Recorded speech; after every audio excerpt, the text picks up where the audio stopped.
A new Pokemon Go event is on the way and it brings some exciting new additions to the game. Plus, we have the information for the future of Pokemon Go, like the brand new Mega Pokemon, Mega Sableye, a Pokemon we didn't think we'd see until the Halloween events of the year, but we get it in the middle of summer. Or the other new Mega, Mega Tyranitar, which is one of the most exciting Pokemon to come to the game in a very long time. There's also a completely new Pokemon releasing with its shiny and a whole lot more. But first, a word from today's sponsor.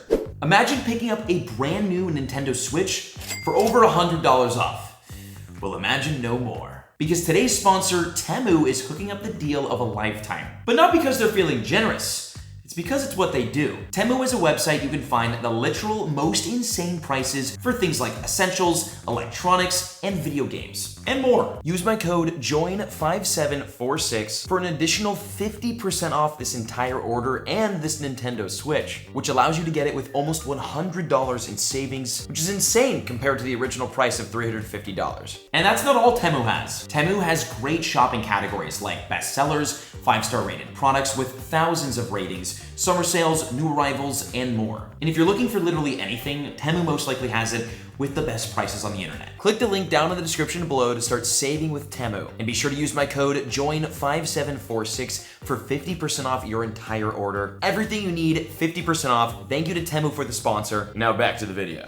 To start, welcome to the Dark Flames Pokemon Go event. Here's all that's going down and exactly how to maximize your gameplay. In the wild, we'll have some honestly great spawns, and they include Vulpix, Houndour, Poochyena, Galarian Zigzagoon, Carvanha, Numel, Stunky, Litwick, Litten, Houndoom, and Sableye. And out of those spawns, here are the most meta-relevant ones worth focusing on and catching. I mean, for starters, since most of these Pokemon are Dark or Fire-type Pokemon, I would highly recommend having an active Mega Fire or Dark-type Pokemon Mega Evolved, which will boost and maximize your candy and most importantly, XL candy collection of these following meta-relevant Pokemon. Houndour and Houndoom. Not only do they have amazing shiny forms, but Houndoom also has a Mega. And as a Mega, it ranks as the #1 Dark type in the game and a top 5 Fire type.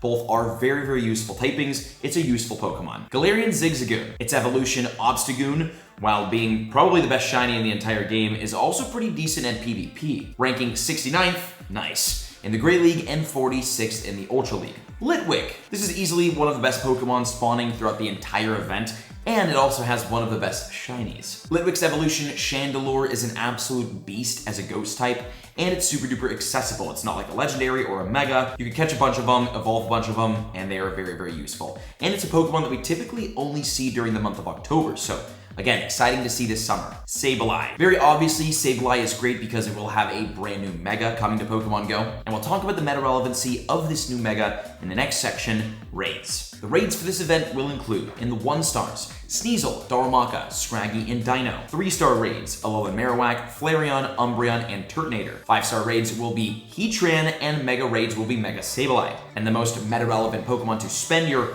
hard-earned raid pass money on include Sneasel. Sneasel's evolution, Weavile, as a Shadow, is a top Ice and Dark type in Pokemon Go. It is a really, really useful Pokemon, but I don't know, is it worth a raid pass? Same story with Dino. I will say it's kind of weird to watch Pokemon like Dino move from Community Day back into raids and eggs, but its evolution, Hydreigon, is a massively relevant Dark-type Pokemon, ranking as the #1 non-Mega, non-Shadow Dark type in the entire game. And it also ranks 41st in the Masters League. This is a super duper useful Pokemon, but is it worth spending a raid pass on?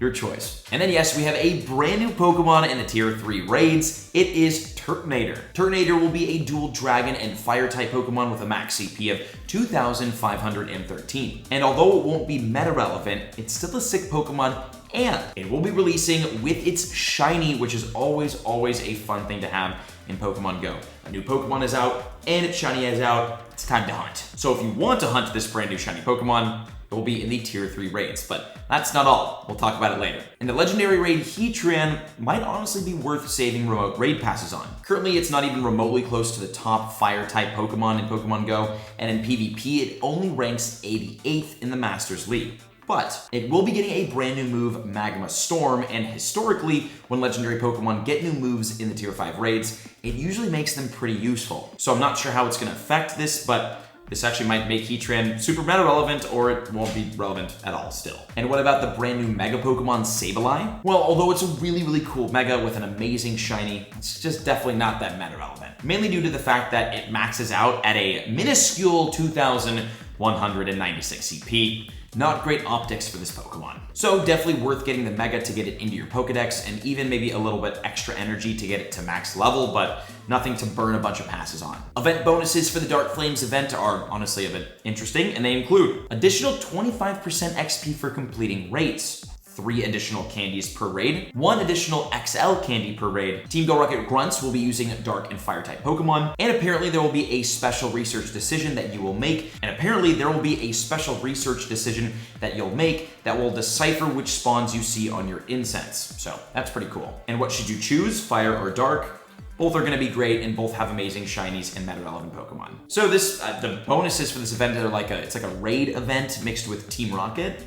I guess it's cool that we're getting extra candies, XL candies, and XP, even for remote raids, because it seems like that hasn't been extended to remote raids since the nerf, so it's nice to see all raids get a little boost. There will also be timed research for this event that you have to make a choice during. There will also be field research for this event, and it's honestly super important, especially for rare shiny hunters. In the field research, we will have Alolan Meowth, Alolan Grimer, Alolan Marowak, Magmar, Sneasel, Litwick, and yes, Turtonator. This is super important because the field research allows players who can't spend money on raid passes to hunt this brand new Pokemon, and not only get it into the Pokedex, but hopefully find the shiny. It's not a meta-relevant Pokemon, but if you have the extra time, going after Turtonator in the field research is a fantastic idea because, like Druddigon, it will probably be a raid-only exclusive Pokemon until future, Go Fest events. So definitely take advantage of it while it's in the field research and get that shiny if you can. And also there'll be a collection challenge, as always, that once completed will reward 5,000 XP,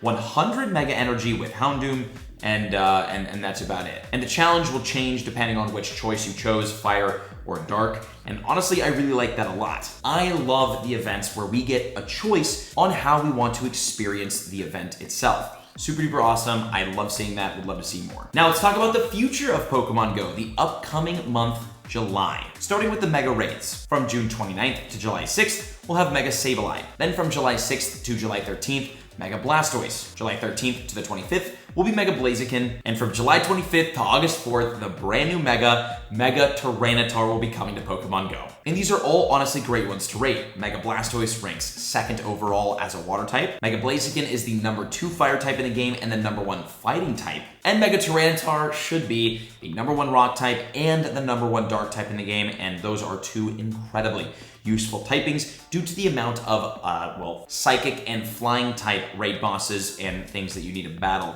in-game. Mega Tyranitar will be absolutely worth getting. Plus, it just looks insane, and the shiny is insane. Now, what about the legendary raids? We'll have Heatran from June 29th to July 6th. The legendary birds are making their return, interestingly enough. Articuno will be in raids July 6th to July 13th. Zapdos, July 6th to July 13th, and Moltres, July 6th to July 13th. So all 3 legendary birds will be in the raids for the same amount of time, which is weird because we just had Articuno in the Shadow legendary raids, so I guess they're all coming. I don't understand. And then from July 13th to July 25th, we'll have Regieleki in the Tier 5 raids. And from July 25th to August 4th, Regidrago. Wait. I thought these were elite raid boss Pokemon. We just had these 2 in the elite raid. I don't understand why they went to the elite raids and took up space in the elite raids when we could have had some insane Pokemon like Zarude or anything else. And then just a month later, they both come out to just regular Tier 5 raids where they should have been on all along. Mainly because these 2 Pokemon are in no way meta relevant, and I mean, they're cool, but why elite raids? And then now they're in there's 2 weeks. They're in the Tier 5 raids for 2 weeks, and they can't be shiny. They already came out to elite raids. We all have them. Oh, God, this game, dude. Okay, meta relevancy when it comes to the legendaries. Articuno ranks 69th in the Masters League. Nice. And it's a decent ice type attacker as a shadow. Zapdos is a top electric type attacker as a shadow and ranks 45th. in the Masters League, and Moltres is a top fire type as a shadow and ranks 47th in the Masters League. And then again, both of those Reggies are just, they suck in everything. Speaking of raids, here are the raid hours. Heatran, July 5th. Articuno, Zapdos, and Moltres all on July 12th. Regieleki on July 19th. And Regidrago on July 26th. Then the Field Research Breakthrough Box will be the same for the entire season, and it will have Sableye, Beldum, Audino, Furfrou, Goomy, and Noibat. Honestly, all of them are amazing options, and everything can be shiny but Goomy, and Goomy is super rare, so happy with that. And then the Spotlight Hour events for this month are honestly kind of good. On July 4th, we'll have Rufflet with 2x Stardust for catching Pokemon. That is a very rare shiny, and Dust is great. July 11th, we'll have Wailmer with 2x XP for catching Pokemon. July 18th will be Rhyhorn with 2x Candy for catching Pokemon. And July 25th will be Yungoos with 2x Candy for transferring Pokemon. Then we have a load of events coming to the month of July, and they include Go Battle Weekend on July 1st and 2nd. From July 6th to July 12th, we'll have the 7th Anniversary Party event. July 9th will be Community Day Classic. July 15th and 16th will be the Catching Some Z's event. Maybe Sleeping Shiny Snorlax. July 22nd from 2 to 5 p.m. local time will be Riolu Hatch Day. And unfortunately, I will be at a wedding that day, so I'm gonna miss that, and that is tragic. July 27th to August 2nd will be Adventure Week, and July 30th will be Community Day. Now, I obviously do not have the information for these events right here, right now, but once I get it, I will be sharing it live here on the channel, so make sure you're subscribed to find out the details as they are released. And that is everything to look forward to in the future of Pokemon Go. If you enjoyed the video, make sure to leave a like, subscribe, and I'll see you guys in the next one.